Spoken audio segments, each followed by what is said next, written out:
وہ تو کہیں گے کہ ایسے لوگوں کو سرعام پھانسی دی جائے، ان کے ٹکڑے ٹکڑے کیے جائیں جو بچوں کے ساتھ یہ کر رہے ہیں۔ تم لوگوں کے پاس اس لیے بچے بھیجے جاتے ہیں۔ اب یہ معاملہ چھوڑ دیں کہ ان کے پاس قرآن پڑھنے کے لیے بچوں کو داخل کرانا ہے، اور بھائی ان کے پاس نماز پڑھنے کے لیے بھی بچوں کو نہیں بھیجنا۔ بس اس پرفتن دور میں چھوٹے بچوں کو اگر آپ ساتھ مسجد میں اپنے ساتھ نہیں لے کے جا سکتے، وہ نماز گھر پڑھیں گے، کیونکہ ان کی جان کو خطرہ ہے، قتل کر دیتے ہیں یہ۔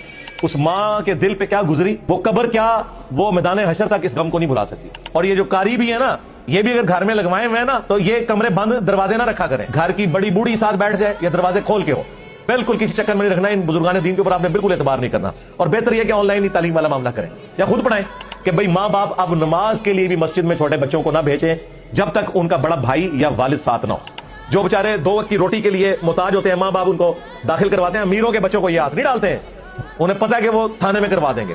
ہمیشہ یہ غریب قسم کے بچے ہیں جن کے ساتھ یہ لوگ کرتے ہیں۔ خود سنیں گے جامع طوبہ ضیاء البنات۔ اور جس مفتی نے یہ جو گنونا حرکت کیا اس کا نام کیا ہے؟ مفتی شہنواز احمد ضیائی۔ اچھا، اس کے ساتھ آپ کتنی تک مطلب کتنا عرصہ اس کے ساتھ سبق پڑھتی ہیں؟ 7 مجھے مدرسے میں پڑھتے ہوئے 7 سال ہو گئے تھے گزشتہ۔ اچھا، مدرسے میں پڑھتے ہوئے 7 سال ہو گئے۔ اچھا، ان 7 سالوں میں اس کا کوئی حرکت؟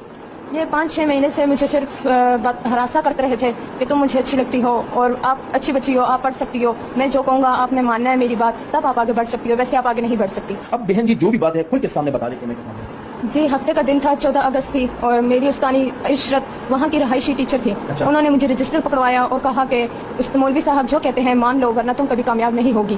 مجھے وہ اپنے ساتھ لے کر مفتی شہنواز کے کمرے میں لے گئی، اوپر کمرے میں لے گئی، اور اس کمرے کے 2 دروازے تھے، لیکن اس کمرے کا ایک دروازہ پہلے سے ہی بند تھا اور دوسرا دروازہ مولوی صاحب کے ساتھ عشرت نے مل کر دوسرا دروازہ بھی بند کر دیا تھا۔ پھر میرے ساتھ مولوی صاحب نے زیادتی کرنے کی کوشش کی، لیکن جب میں نے مزاحمت کی تو انہوں نے مولوی صاحب نے عشرت کے ساتھ مل کر مجھے مارنا پیٹنا شروع کر دیا، اور دونوں نے مل کر میرے کپڑے اتار دیے، مجھے ننگا کر دیا اور میرے ساتھ زیادتی کرتے رہے، اور عشرت کو پھر باہر بھیج دیا تھا۔ اور عشرت نے پہلے مجھے کعوے کی شکل میں کوئی نشابت چیز پلائی، جس سے میں نیم حالت میں تھی، مجھے بے ہوشی سے ہلکی ہلکی چڑھ رہی تھی، اور عشرت کو باہر بھیج دیا، اور میرے ساتھ اس طرح مولوی صاحب نے زیادتی کرتے رہے، مجھے تشدد کا نشان بنایا، زیادتی کا نشان بنایا، اور میرے ساتھ زیادتی کرتے رہے، اور عشرت کو پھر انہوں نے میرا سر بھی پلر کے ساتھ مارا، میرا منہ بھی نوچا، اور مجھے